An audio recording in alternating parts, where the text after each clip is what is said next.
Trésor, mémoire de radio, présente.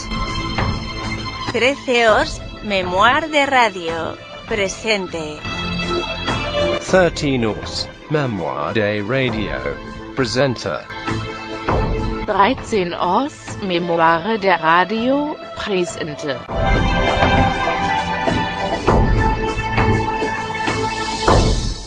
Au marché central. Madame Banaste. Tiens, par exemple, Madame Favouille. Alors, comment ça va? Il y a longtemps que je ne vous avais pas vu. Ah, ne m'en parlez pas. Mon mari a été un peu fatigué. Tiens, je ne l'ai pas su. Comment vous l'avez pas su? Pourtant, c'était dans les journaux. Il est passé sous un tram et il a eu les 2 jambes coupées. Qu'est-ce que vous me dites? Oui, dans sa chute, il s'est cassé un bras. Ça lui a fait un tournement de sang, ce qui lui a donné la jaunisse. Là-dessus, une crise d'appendicite s'est déclarée. Oh, le pauvre, un si brave homme, dites. Pas assez de ça, le docteur qui l'a opéré avait oublié ses lunettes dans ses intestins. Vous parlez? Il a fallu recommencer, le recoudre, enfin, à part ça, il s'allait bien tirer. Eh bien, tant mieux, hein, je vois que tout va bien chez vous. Hein. Et votre épicerie, ça marche? Vous dire, on fait plus rien, la crise. Ah, à qui le dites-vous? Hein? Combien vos asperges? Une minute, vous voyez pas qu'on parle. Madame Favouille, moi, je vais vous dire à la cause de la crise. C'est le gouvernement qui, pour faire le poireau, nous prend pour des navets et veut nous tirer une carotte. Pour tenir en place toutes ces grosses légumes, il nous pressure comme des citrons. Ah, pour ça, il nous prend pour des poires. Eh bien, je vous le dis, il nous court sur les haricots. Juste. Combien vos asperges? Mais vous voyez pas l'écriteau? Non, je suis un peu myope. Myope, peu cher. Tenez, prenez ça en main. Oui, pas mal. Tout de même, elles sont un peu petites. Petite. Petite. Et prenez une loupe, ça les grossira. Mais combien ces asperges? Encore 10 francs la botte, ma poupée. 10 francs la botte, comme c'est cher. Si vous voulez que pour 10 francs, on vous en donne une paire. Quoi? De bottes, t'es. Quand on est si puré que ça, on ne se paye pas des primeurs et on ne dérange pas le monde pour rien. Borniclette. Oh, insolente, mal apprise. Mal apprise vous-même, mangeuse. Je sais pas ce qui me retient de vous l'envoyer quelque part. Ma botte. Calmez-vous, Madame Banaste, calmez-vous.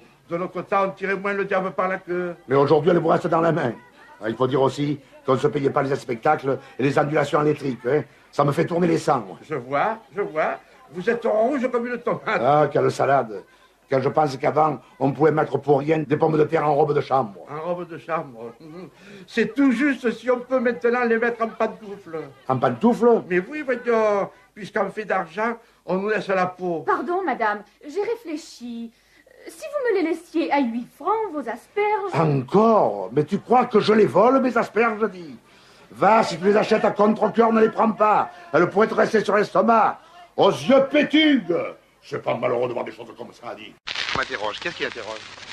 Je t'interroge et vous remercie tout d'abord d'être venu ce soir au Club Grévet. Ah, c'était normal. C'est que j'en suis parti. Je voudrais que vous disiez quelques mots sur les pinceaux de la Varenne. Quelques mots. Commencez. Écoutez, c'est embêtant parce que les charmants spectateurs ont déjà vu 3600 mètres de film. Non, mais ça me fait Si je dis encore quelques mots, ça va faire Nous longueur. reverrons 2 fois avec plaisir. 2 fois, c'est beau, ça. Vous savez, on dit ça et puis... Non, on ne fera jamais que vous voir. C'est malheureux, tout ce que je dis, ça fait rire. On ne peut pas parler sérieusement ici. Et vous voudriez jouer des drames et faire pleurer. D'ailleurs, vous avez fait pleurer bien les fois. Ah, pas souvent. Non, si. Bon, ça viendra peut-être. Dans Angèle, par exemple. Comme ça, Angèle, en ce moment, c'est très loin. C'est très loin. C'était un très beau film. C'est toujours prêt à l'esprit des spectateurs. C'est un film que vous avez énormément eu de... Vous n'y avez plus, enfin, énormément, parce que vous vous présentez sous un aspect sous lequel, jusqu'à présent, excusez-moi. Moment, hein? Qu'est-ce que c'est? Gangster. Ça va aller à New York et à San Francisco, il dit. Quel voyage. Allez-y. Vous avez eu tellement de péripéties durant le film des 5 sous de la Varenne, je suis persuadée que vous avez une anecdote à nous raconter à ce sujet-là. Ben, vous savez, dans les 5 sous de la Varenne, il y a tellement d'anecdotes que si j'en racontais quelques-unes, ce serait trop long. Vous avez vu le film, mis en scène par Maurice Camage, un metteur en scène de la première heure à mes débuts, lorsque j'ai tourné avec lui... Pardon, excusez-moi, je vous en prie. Ça marche pas le micro? Non, je croyais. Ils font toujours des trucs comme ça, les micros, à moi. Lorsque j'ai commencé avec Maurice Camage, ça date de 1931, à l'époque où j'étais au concert Mayol. J'étais alors un simple comique troupier. Je faisais du music-hall. Je dois dire d'ailleurs que j'obtenais un certain succès. Non, c'est pourtant la vérité. Je faisais du tour de chant militaire dans lequel j'avais débuté à l'âge de 7 ans. J'avais tourné, lorsque j'étais au concert Mayol, mon premier film avec Rému, un grand ami à moi, Le Blanc et le Noir, où je faisais un chasseur vierge.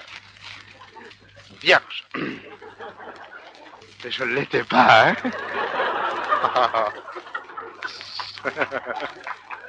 Il y a des connaisseurs, ah non, c'est pas bien. J'avais accepté de tourner Le Blanc et le Noir avec Rému, histoire de voir la gueule que j'avais à l'écran. Je me suis vu, j'ai été fixé. Le peu d'illusions que j'avais sont partis. Alors là, vous savez, quand on se voit marcher de 3/4 de face et de profil, on se dit, ça y est. J'ai compris alors la gueule chevaline, d'après les articles. Je n'en veux pas d'ailleurs aux critiques, vous savez ce que c'est. Non, pas du tout, pas du tout. Bon, si vous saviez qui je vise, enfin, je ne le dirais pas. Cette histoire, à la fin, vous devez pleurer.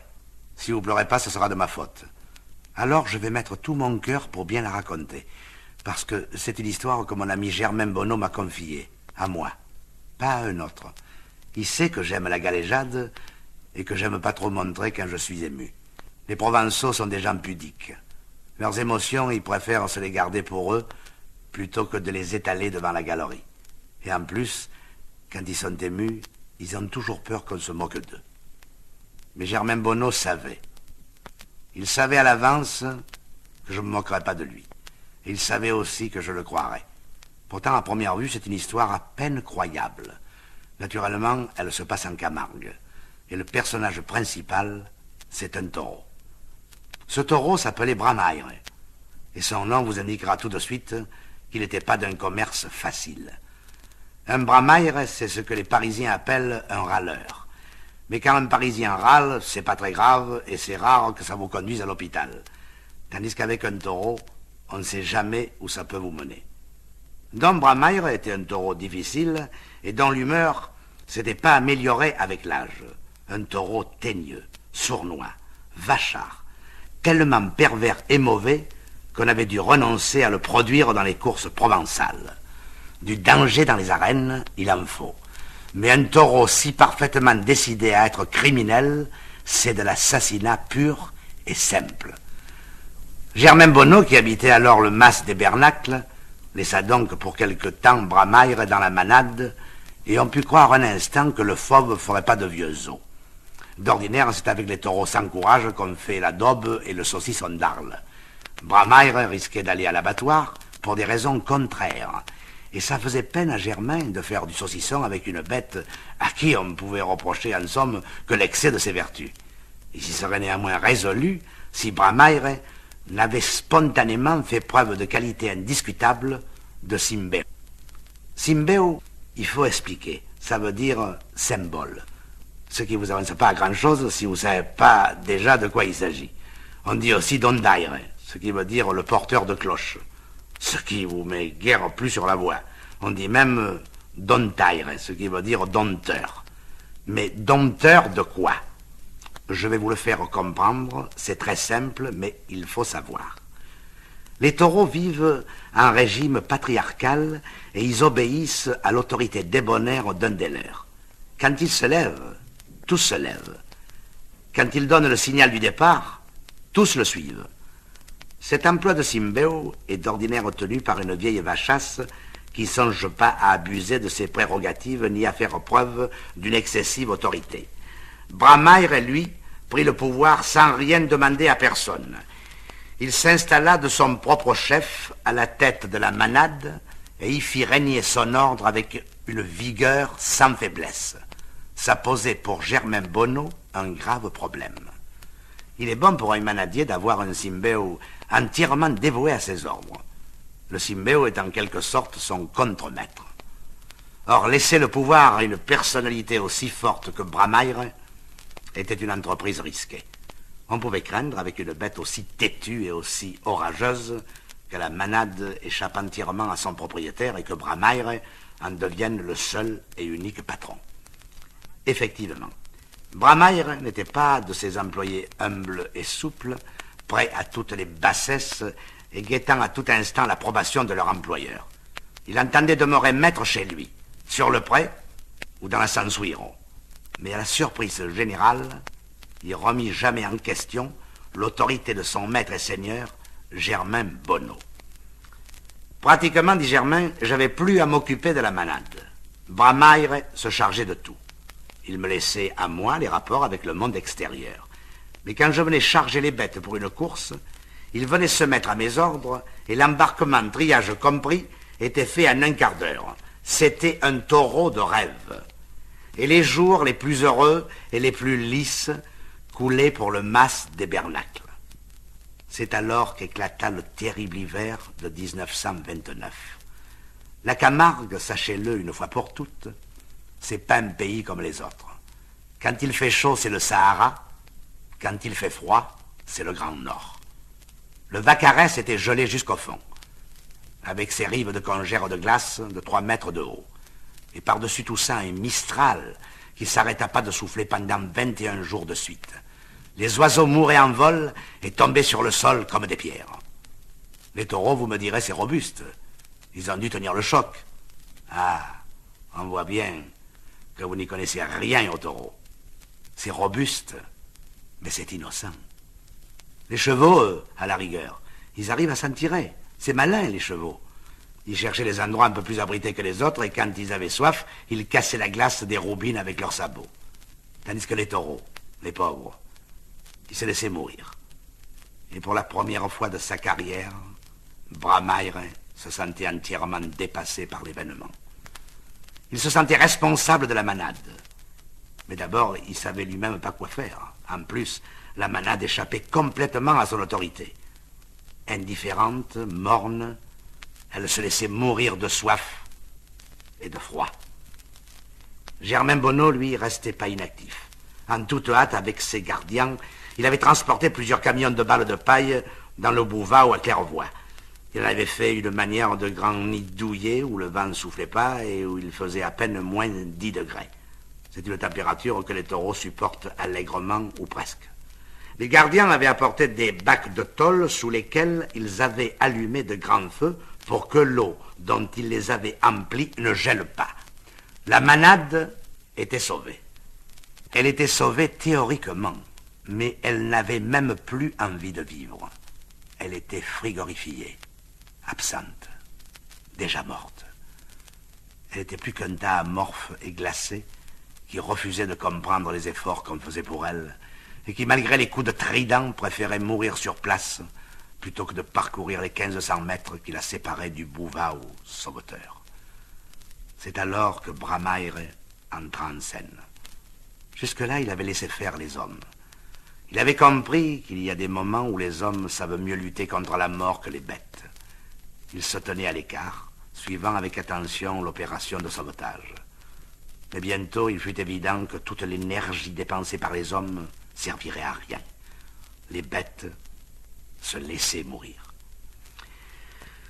J'avais le sentiment, me dit Germain, qu'aucun en réchapperait. Mais Bramaire est venu à la rescousse. Et ce que j'ai vu, mes gardiens l'ont vu comme moi. Bramaire est venu jusqu'à nous, les cavaliers.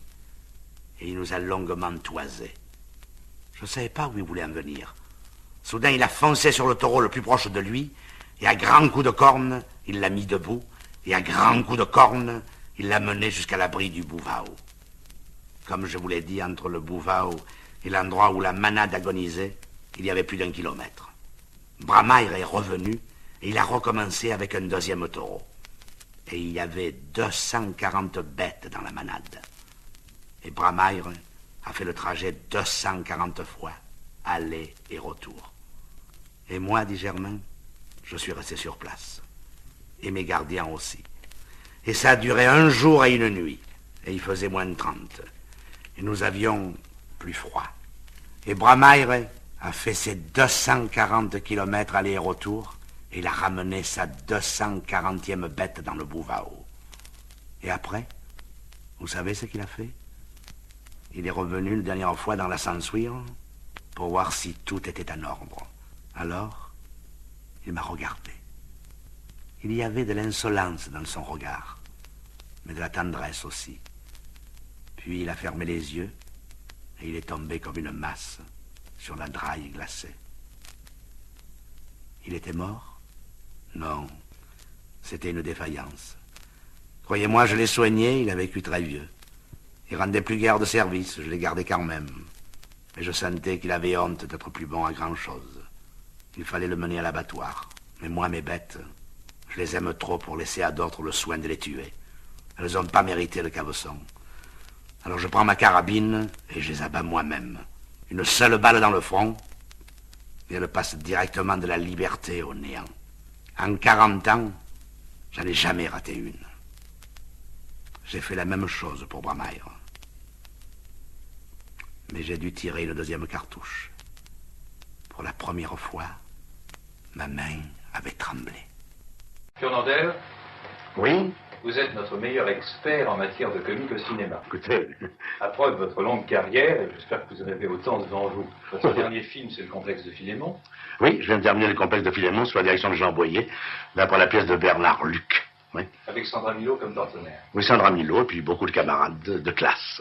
Avez-vous noté une évolution dans le comique pour l'écran depuis un certain nombre d'années, depuis avant-guerre par exemple? Eh bien, je crois qu'on arrive à une humanité dans le comique. Parce que dans le comique, on a toujours poussé, n'est-ce pas? Ce qu'on appelait charger. Et en termes de métier, on appelait ça les chargeurs réunis lorsqu'on faisait un film où vraiment, nous, les comiques, nous faisions rire avec... Moi, personnellement, lorsque j'ai fait des films avant la guerre, et Dieu sait, j'en ai fait beaucoup, eh bien, j'ai fait des interprétations de personnages avec des syllabes, n'est-ce pas, où j'appuyais, je disais, pardon, qu'est-ce que c'est, n'est-ce pas? C'était drôle. Maintenant, non. Nous sommes arrivés avec l'époque actuelle, surtout depuis la Libération, petit à petit, on a évolué dans le comique et on est arrivé à jouer tellement naturel. Et je crois que le succès d'un film, même comique, c'est ça. Ce qui ne vous a pas empêché de prouver que vous étiez un comédien complet en tournant des rôles dramatiques, ce qui a priori semble plus facile, car il est plus difficile toujours de faire rire.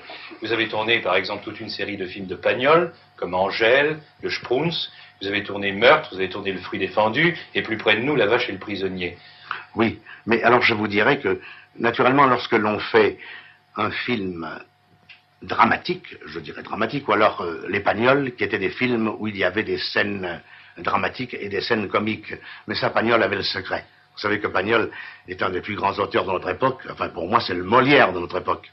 Je sais que s'il m'entend aujourd'hui, il ne sera pas content parce qu'il n'aime pas que je dise qu'il est menteur. Mais vous savez que tous les méridionaux sont menteurs. Il n'y a pas de raison que je dise que Pagnol ne l'est pas. N'est-ce pas? C'est son mensonge permanent qui m'a permis d'ailleurs de faire des films aussi formidables lorsqu'il les a tournés avec moi. Car lorsqu'on tournait avec Pagnol, ce n'était pas du cinéma que l'on faisait. Non, on jouait aux boules. On déjeunait le matin, on déjeunait le midi. Très souvent, le soir, on n'avait pas tourné. On repartait, il me disait alors, à demain. Et le lendemain, on repartait. C'est comme ça que vous en fait des films. Et c'est comme ça que vous en fait Angèle, Roguin, Le Spruns, Topaz, tous. Nous en fait des films avec Pagnol en amis. C'est-à-dire que nous nous rencontrions, et si on avait le temps, on faisait du cinéma. Quelle est la raison qui vous a fait dire il y a quelques instants que Pagnol est un menteur? Bon, parce que tous les méridionaux sont menteurs. Moi aussi, je le suis. Mais il n'y a pas un exemple précis où il vous est menti? Non, c'est-à-dire que vous savez, Pagnol est le type qui vous dit « Tu es formidable ». Et après, il dit « C'est pas vrai ». Enfin, hein. Mais il pense que je suis formidable. Mais toute ma vie, il m'a fait ça. On ne peut pas lui en vouloir. Et quand les gens me disent « Est-ce que vous êtes fâché avec Pagnol ?» Je dis « Mais on ne se fâche pas avec Pagnol. Avec Pagnol, on est toujours amis ou on est toujours fâché. » Il y a une association qui a réussi, c'est l'association Fernandel-Bourvil pour un film commercial, mais un bon film comique commercial, La Cuisine au beurre. Oui, ça a très bien réussi, et je veux dire pourquoi, parce que, d'abord, nous manquons de films comiques en ce moment. Depuis quelques années, on a peur de faire rire en France. Vous avez remarqué que mes jeunes camarades qui sont dans le cinéma et qui ont beaucoup de talent, très souvent, disent oh non, c'est comique. Ils ont tort. Vous avez qu'à regarder que les comiques qui font des films drôles ont un certain succès, même si le film est un petit film, parce que les gens veulent rire. Et lorsqu'on a annoncé La Cuisine au beurre avec nous deux, n'est-ce pas, on s'est dit, tiens, deux comiques, là, on va rigoler. C'est tout ce que nous voulions. Il y a pourtant une association beaucoup plus importante qui, au départ, étonne, c'est celle de Fernandel et de Jean Gabin. Ah oui, mais alors là, ça étonne doublement, parce qu'en plus de l'association des deux acteurs, ils deviennent producteurs tous les deux.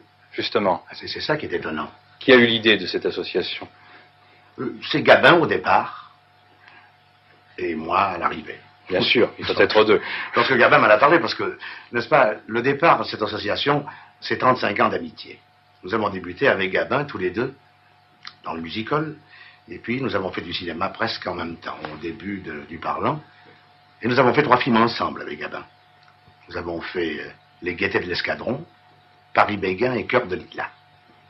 Et si nous avons suivi une carrière différente, en tant qu'acteurs, nous nous sommes toujours vus, toujours rencontrés. Nous avons gardé cette même amitié affectueuse que nous avions au départ. Et comme nous sommes de la vieille vague, je crois, les deux seuls qui restent, n'est-ce pas, nous avons décidé de créer une maison de production. Et pour ça, nous avons choisi notre nom pour les 2 premières syllabes de notre nom. Nous voulions prendre notre nom de famille. Il s'appelle Moncorgé, je m'appelle Contandin. Et lorsque nous sommes aperçus ce que donnaient les 2 premières syllabes, nous avons pris notre nom d'acteur. Nous avons fait la société Gaffer. Est-ce en réaction contre les producteurs que vous avez voulu devenir vous-même producteur? Oh, pas du tout, parce que nous ne pouvons pas en vouloir aux producteurs, étant donné qu'ils nous ont apporté beaucoup de choses dans notre vie, puisque nous avons fait notre carrière d'abord par le public, mais aussi par les producteurs qui nous ont engagés. Parce que s'il n'y avait pas eu les producteurs, nous n'aurions jamais fait le cinéma. Nous avons commencé au début du Parlant par des choses beaucoup moins importantes, et puis lorsque nous sommes arrivés à être vedettes chacun de notre côté, Gabin a fait pleurer, et moi j'ai fait rire. Et maintenant? Maintenant, nous allons essayer de faire pleurer et rire tous les deux. Mais je suis certain que Jean, que l'on dit avec un mauvais caractère, ce n'est pas vrai. Je vais vous dire, Gabin est un homme très amusant. Nous venons de passer plusieurs soirées ensemble, parce que nous voyons presque tous les jours, étant donné que les associés sont obligés de se rencontrer. Dernièrement, il était chez moi, avec sa famille et la mienne, et vraiment, nous avons ri beaucoup, parce que Jean est un homme qui n'a pas eu très souvent à ses côtés dans ses films, vu le sujet, des gens drôles. Or, je suis certain que lorsque nous allons faire notre premier film, qui commence le 15 septembre, nous allons avoir l'ambiance et l'atmosphère des films amusants, avec un personnel certainement amusant, ce qui ne nous empêchera pas d'avoir des scènes humaines, et que Gabin, avec son grand talent, nous apporte dans ce film sa personnalité, et moi, la mienne. Avez-vous une idée de ce que sera le scénario de ce film? Nous allons faire un film sur un Roméo et Juliette moderne. Je ne veux pas pour l'instant vous donner le nouveau départ, mais ce que je peux vous dire, c'est que Gabin aura 3 ou 4 filles, et moi j'aurai 3 ou 4 fils. Ce qui nous permettra dans le film de dire, toi des garçons, tu n'en as pas eu, Emmanuel, toi des filles non plus. Naturellement, il est de vous dire que le fils sera joué par le mien. Tant vous dire que j'en profite puisque je l'ai. Lorsque 2 grands premiers rôles se retrouvent dans un même film, n'y a-t-il pas parfois des questions de préséance qui risquent de jouer? Non, non, pas du tout.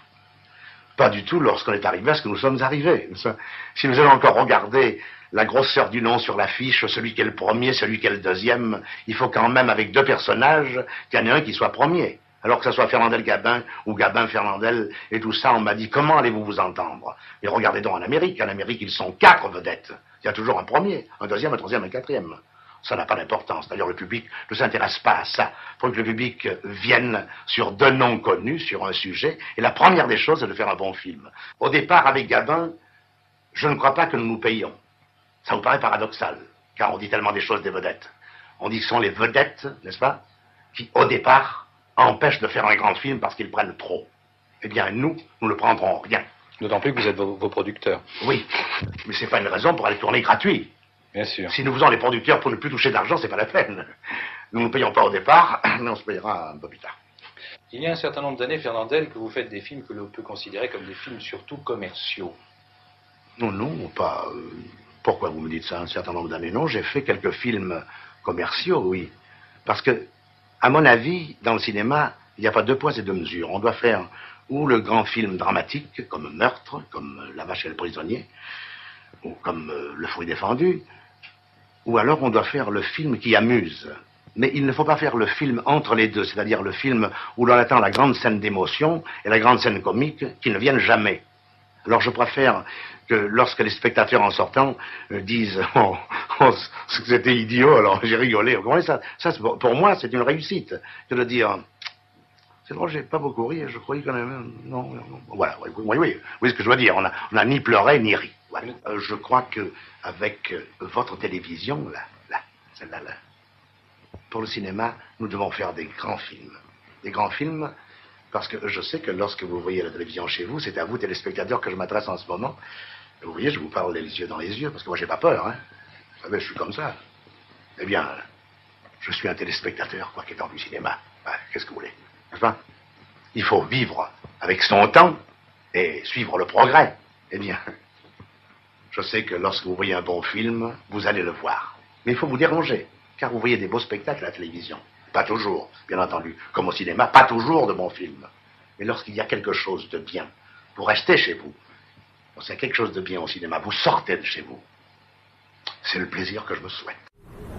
Le bateau l'Émilie de Porto Vecchio, à bord duquel j'ai fait ce lugubre voyage aux îles Lavezzi, était une vieille embarcation de la douane à demi pontée, où l'on avait pour s'abriter du vent, des lames et de la pluie, qu'un petit rouf goudronné à peine assez large pour tenir une table et 2 couchettes. Aussi, il fallait voir nos matelots par le gros temps. Les figures ruisselées, les vareuses trempées fumaient comme du linge à l'étui. Et en plein hiver, les malheureux passaient ainsi des journées entières, même des nuits, accroupis sur leurs bancs mouillés, à grelotter dans cette humidité malsaine, car on ne pouvait pas allumer le feu à bord, et la rive était souvent difficile à atteindre. Eh bien, pas un de ces hommes ne se plaignait. Par les temps les plus rudes, je leur ai toujours vu la même placidité, la même bonne humeur. Et pourtant, quelle triste vie que celle de ces matelots douaniers. Presque tous mariés, ayant femme et enfants à terre, ils restent des mois dehors à louvoyer sur ces côtes si dangereuses. Pour se nourrir, ils n'ont guère que du pain moisi et des oignons sauvages. Jamais de vin, jamais de viande, parce que la viande et le vin coûtent cher, et qu'ils ne gagnent que 500 francs par an. 500 francs par an, vous pensez? Si la hutte doit être noire là-bas à la marine, et si les enfants doivent aller pieds nus, n'importe. Tous ces gens-là paraissent contents. Il y avait à l'arrière, devant le rouf, un grand baquet plein d'eau de pluie où l'équipage venait boire, et je me rappelle que la dernière gorgée finie, chacun de ces pauvres diables secouait son gobelet avec un de satisfaction, une expression de bien-être à la fois comique et attente. Le plus gai, le plus satisfait de tous, était un petit bonifacien à lait et trapu qu'on appelait Palombo. Celui-là ne faisait que chanter, même dans les plus gros temps.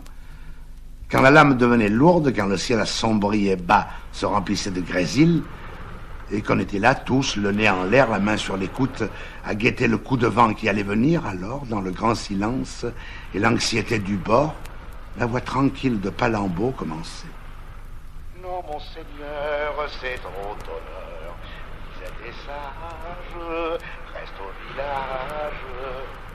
Et la rafale avait beau souffler, faire gémir les agrès, secouer et inonder la barque, la chanson du douanier allait son train, balancée comme une mouette à la pointe des vagues.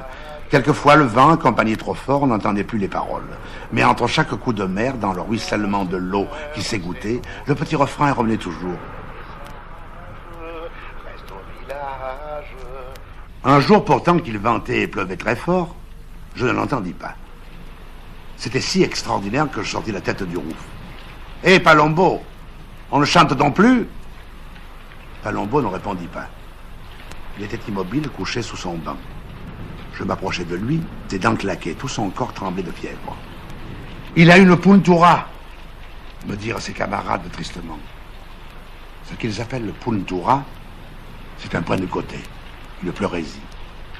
Ce grand ciel plombé, cette barque ruisselante, ce pauvre fiévreux roulé dans un vieux manteau de caoutchouc qui luisait sous la pluie comme une peau de phoque, je n'ai jamais rien vu de plus lugubre. Bientôt le froid, le vent, la secousse des vagues aggravèrent son mal. Le délire le prit, il fallut aborder.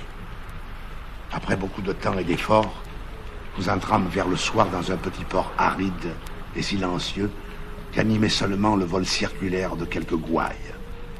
Tout autour de la plage montaient des hautes roches escarpées, des maquis inextricables, d'arbustes verts d'un vert sombre, sans saison. En bas, au bord de l'eau, une petite maison blanche à volets gris. C'était le poste de la douane. Au milieu de ce désert, cette bâtisse de l'État, numérotée comme une casquette d'uniforme, avait quelque chose de sinistre. C'est là qu'on descendit le malheureux Palombo. Triste asile pour un malade. Nous trouvâmes le douanier en train de manger au coin du feu avec sa femme et ses enfants. Tout ce monde-là, vous avez des mines hâves, jaunes, des yeux agrandis, cerclés de fièvre. La mère jeune encore, un nourrisson sur les bras, grelotté en nous parlant. C'est un poste terrible, me dit tout bas l'inspecteur. Nous sommes obligés de renouveler nos douaniers tous les 2 ans. La fièvre de marée les mange. Il s'agissait cependant de se procurer un médecin. Il n'y en avait pas avant Sartène, c'est-à-dire à 6 ou 8 lieues de là. Comment faire? Nos matelots n'en pouvaient plus. C'était trop loin pour envoyer un des enfants. Alors la femme, se penchant dehors, appela « Seco! Seco !» Et nous vîmes entrer un grand gars bien découplé, vrai type de braconnier ou de bandito, avec son bonnet de laine brune et son pelone en poil de chèvre. En débarquant, je l'avais déjà remarqué assis devant la porte, sa pipe rouge aux dents, un fusil entre les jambes. Mais je ne sais pourquoi il s'était enfui à notre approche. Peut-être croyait-il que nous avions des gendarmes avec nous. Quand il entra, la douanière rougit un peu. « C'est mon cousin », nous dit-elle. « Pas de danger que celui-là se perde dans le maquis. » Puis elle lui parla tout bas en montrant le malade. L'homme s'inclina sans répondre, sortit, siffla son chien, et le voilà parti, le fusil sur l'épaule, sautant de roche en roche avec ses longues jambes. Pendant ce temps-là, les enfants, qu'à la présence de l'inspecteur semblaient terrifiés, finissaient vite leur dîner de châtaigne et de bruccio. Et toujours de l'eau. Rien que de l'eau sur la table. Pourtant, c'eût été bien bon un coup de vin pour ces petits. Ah, misère. Enfin, la mère monta les coucher. Le père, allumant son falot, alla inspecter la côte, et nous restâmes au coin du feu à veiller notre malade, qui s'agitait sur son grabat, comme s'il était encore en pleine mer, secoué par les lames. Pour calmer un peu sa puntura, nous faisions chauffer des galets, des briques qu'on lui posait sur le côté. 1 ou 2 fois, quand je m'approchais de son lit, le malheureux me reconnut, et pour me remercier, me tendit péniblement la main. Une grosse main râpeuse et brûlante, comme une de ces briques sorties du feu. Triste veillée. Au dehors, le mauvais temps avait repris avec la tombée du jour.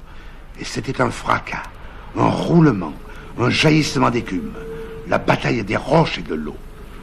De temps en temps, le coup de vent du large parvenait à se glisser dans la baie et envelopper notre maison. On le sentait à la montée subite de la flamme qui éclairait tout à coup les visages mornes des matelots groupés autour de la cheminée et regardant le feu avec cette placidité d'expression que donne l'habitude des grandes étendues et des horizons pareils. Parfois aussi, Palombo se plaignait doucement. Alors tous les yeux se tournaient vers le coin obscur où le pauvre camarade était en train de mourir, loin des siens, sans secours. Les poitrines se gonflaient et l'on entendait de gros soupirs. C'est tout ce qu'arrachait à ces ouvriers de la mer, patients et doux, le sentiment de leur propre infortune. Pas de révolte, pas de grève, un soupir et rien de plus. Si, pourtant je me trompe. En passant devant moi pour jeter une bourrée au feu, un d'eux me dit tout bas d'une voix navrée. Voyez-vous, monsieur, on a quelquefois bien du tourment dans notre métier. Alors, Frangipane, on a fait cette partie de boule? Ah, si tu veux, Piconazo. Après le bon déjeuner qu'on vient de faire au cabanon, ça nous fera faire la digestion. Allez, ça va, 15 points, hein, à pétanque. Tu préfères pas jouer la longue? Non, surtout à cause de la véranda. Il faut faire attention. Alors on prend 3 boules chacun et... Allez, j'envoie le bouchon. Hein. Le cochonnet, comme ils disent à Lyon. Bon. Tu pointes ou tu tires? Moi, je fais les deux. Je pointe comme pas un et je tire comme 36. Oh, non, mais des fois, dis, est-ce que tu aurais la prétention de me faire embrasser Fanny? Ah, parle pas trop vite, là, on ne sait jamais. Allez, j'envoie la première. Hein. Regardez. Si elle est belle, oui. V'e qu'elle y va dessus. Allez, passe. Regarde qu'elle m'écoute, dis. Oh, qu'elle est brave, cette boule. Allez. À la mer, allez, partez. Ah, pardi, je jouais trop long, j'ai fait un inari. Oh, tu vas voir ce point, moi. Regardez, en première, ouais. Imprenable. Adieu. Oh, choix, tu te joues sur les pieds, tu restes en rade. Eh non, je suis court d'un pan, tu as pas vu? Je l'ai lâché des mains, je me suis empangué alors. Et pourtant, il est à moi, tu sais. Mais il est à moi, le point. Le point est à toi? Mais ça alors me ferait de peine, ça t'est. Je te dis qu'il est à moi. Il y a un poil. Oh, mais ça se mesure. Ah, écoute, Picounazu, tu vas pas mesurer un point pareil, non? Tiens, donne-moi ta ceinture, viens. C'est une ficelle. Eh bien, encore mieux. Tiens, tu la vois la distance? Alors, qui est-ce qui a raison? Oh, mais comme tu mesures, dis. Ta ficelle, c'est une voleuse. Ah, commence pas, hein? C'est bon, je te le donne, hein, tu vas voir. J'avais pas bien la main. Regarde ça, tété. Oh, moulin, café, qu'est-ce de vague de journaux? Ça y est. Oh, ça y est, ouais, ça va, crâne pas. Ah, c'est pas mal, alors. Pas mal, il m'a dit, j'ai fait des concours, moi, au bar de l'écorce d'olive. J'étais de l'équipe de viol et de charbon. Et contre qui? Contre Zef, Favouille et le Gisclé. Et vous avez gagné? Parfaitement, nous avons gagné sur le pastis que nous avons bu à midi. Eh ben, ça m'étonne, hein. Après, continue, hein. Ah, mais c'est à toi. Ah oui, c'est vrai. Tu vois, en principe, je devrais tirer. Ah, fais attention à la véranda, hein. Ça, c'est ma femme, hein. Elle me fera un brave malheur. Bon, alors je pointe. Je vais jouer en finesse. Tu me fais rigoler. Ouais, mais tu peux rigoler. Va, monsieur Picounazu, tu peux rigoler. En finesse. Tu vas voir ce détail, tiens. Je la fais porter. Un peu retenue, et je vais mourir sur le but. Voilà, elle tête. Ça, alors, c'est formidable. Ça t'en bouge un coin, hein? Oh non, j'ai vu plus fort que ça avec viol et charbon. Oui, eh bien, en attendant, ça fait 2-0. Pardi, on commence à peine. Et puis, j'ai encore une boule à jouer, moi. Et celle-là, je la tire. Je la sens. Je vais te faire un carreau sur place, oh, mon ami. Je vais la casser. Ouais, ben ça, c'est facile à dire. Oh, tu vas voir. Oh, il en manque. Écoute, Frangipane, ne commence pas à parler ainsi là, c'est que je vais tirer. Bon. Ça va, je me tais. Alors, tu sais, oh, comme je l'ai dans l'œil, je la vise. Oh, bonne mère, la véranda. Eh ben, heureusement que tu l'as senti. Qui, la véranda? Non, la boule. Tu l'as dit toi-même, je fais un carreau, je la casse. C'est encore un carreau de cassé. Picounazu, qu'est-ce que tu as encore cassé? Ne te dérange pas, poupée. C'est le verre de ma montre. Aïe. Trésor Mémoire de Radio vous remercie.